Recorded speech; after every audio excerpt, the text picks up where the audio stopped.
"Try saying that," the billionaire sneered across the marble counter, mimicking her accent for everyone to hear. Laughter erupted around the room, until the black waitress calmly replied, in flawless Chinese.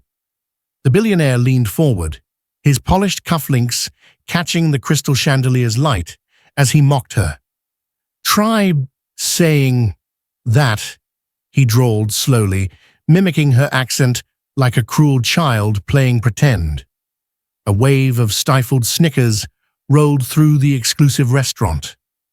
At the center of it, all stood Grace, spine straight, lips sealed, eyes calm as still water. Grace Johnson was not born into silk and silver. Raised in the outskirts of Atlanta, she learned early that silence could be armor. Years working double shifts, first as a combat linguist in distant war zones, then as a waitress back home, left her shoulders strong and her heart quietly scarred. She carried inside her the faces of soldiers she had translated for, men and women who took their last breaths beside her in desert heat and jungle mist.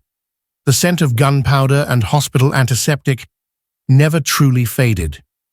Even here, among clinking wine glasses and $4,000 bottles of Bordeaux, she could still feel sand in her boots. Every evening, she served powerful men who never bothered to look her in the eye. Grace didn't mind. In silence, she watched. In silence, she remembered a promise whispered over a flag-draped coffin. Honor doesn't shout.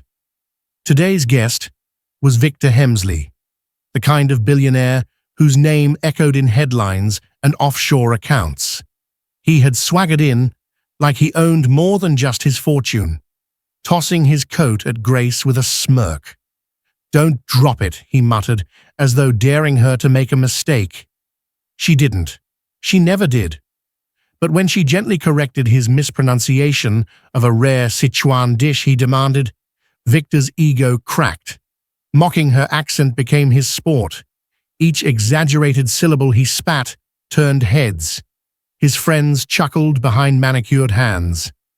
The maitre d' looked away, afraid to challenge wealth. Diners stiffened in uncomfortable silence. The air itself seemed to recoil. Grace did not flinch. She placed his plate with the precision of a soldier setting a final message on enemy soil. Steam rose, fragrant with peppercorn and fire. Her face remained serene, though her pulse tapped quietly like distant drums. "Come on," Victor taunted louder, demanding a performance. "Say it again. If you're going to work in my country, at least speak properly." A hush fell. Glasses stopped mid-air. Someone whispered, "Too far." Grace gently wiped her hands on her apron. Then she looked at him, for the first time, not as a customer, but as a man who had forgotten the cost of dignity. When she spoke, her voice floated calm and precise. 尊敬是不用炫耀的，真正的力量往往沉默无声. The entire table froze. Her Mandarin was flawless, tones perfect, delivery crisp. Victor blinked rapidly, lost. She translated softly, so only those near could hear. Respect doesn't need to shout. True strength moves in silence. Every head turned.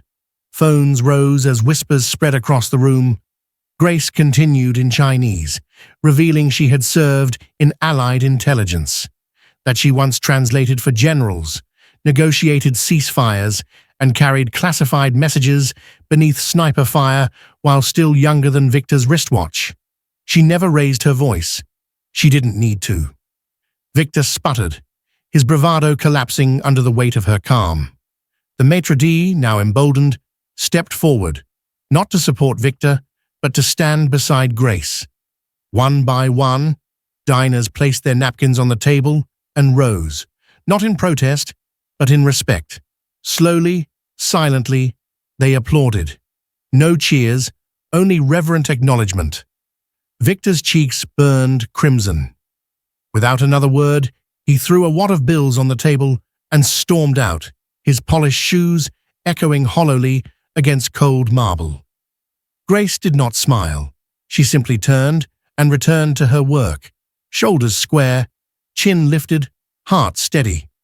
True heroes don't demand applause, they serve, unseen. Honor needs no microphone, only memory. As she cleared the table, where victory had unfolded in silence, a young girl passing by whispered, "I want to be like her." And so the story spread, not in headlines, but in hearts.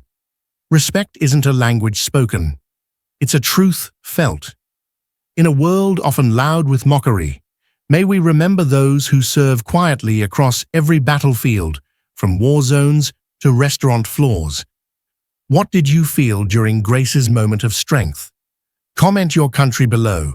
Share this story if it touched your heart, and subscribe for more tales that honor silent heroes.